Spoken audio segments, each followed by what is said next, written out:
Pois, gente, vamos entender agora o que são os vasos comunicantes. Olha só, eu tenho um líquido A, certo?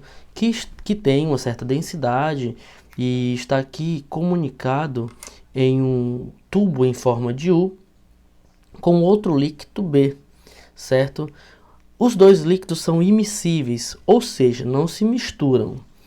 Portanto, aqui nesse ponto a gente tem a superfície de separação dos líquidos, certo? O líquido A e o líquido B. Superfície de separação. O líquido A exerce uma determinada pressão PA nesse ponto aqui, ó, bem no nível de separação dos líquidos.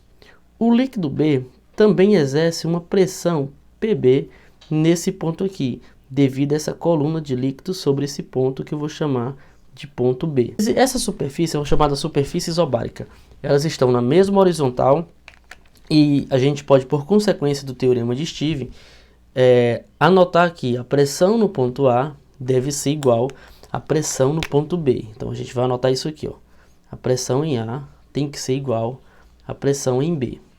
Esse tipo de suporte, esse tipo de vaso permite a gente calcular a densidade de líquidos desconhecidos, certo? Então, de um líquido que você não sabe a densidade ou a massa específica, no caso, a gente consegue encontrar através da relaçãozinha dos vasos comunicantes. Então, vamos aqui fazer aqui uma relação, olha só. A pressão do líquido A seria a pressão atmosférica mais densidade do líquido A, ou massa específica, vezes gravidade, vezes a profundidade, ou seja, a altura da coluna do líquido A.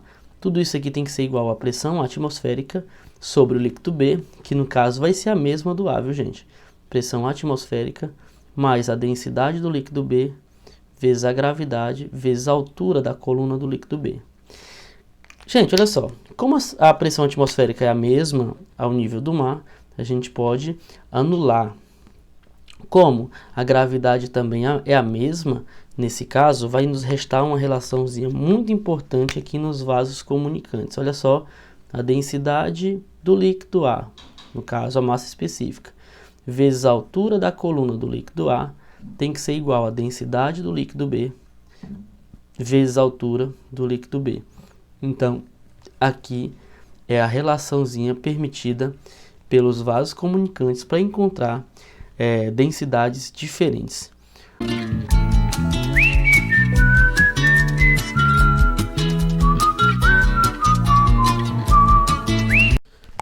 Olha só, gente, o exemplo vai dizer o seguinte, ó. Tu tem um líquido B que tem uma altura do ponto de separação de 50 centímetros, tu tem um líquido A que tem uma altura de separação de 80 centímetros, a densidade do líquido B é 1 grama por centímetro cúbico. Olha só, vale ressaltar, gente, que nesse caso o líquido B é a água, certo? A água tem uma densidade de 1 grama por centímetro cúbico. Ele quer saber a densidade do líquido A, tendo essas relações. Então vamos fazer aqui, ó. Densidade do líquido A vezes a altura da coluna do líquido A é igual a densidade do líquido B vezes a altura da coluna do líquido B. Então ficaria o quê? Ficaria dA, eu não sei quem é igual a HA, dA vezes 80 é igual a dB, que é 1 vezes 50. Certo, gente? Então vai ficar assim, ó, dA é igual a 50 vezes 1, 50, sobre 80.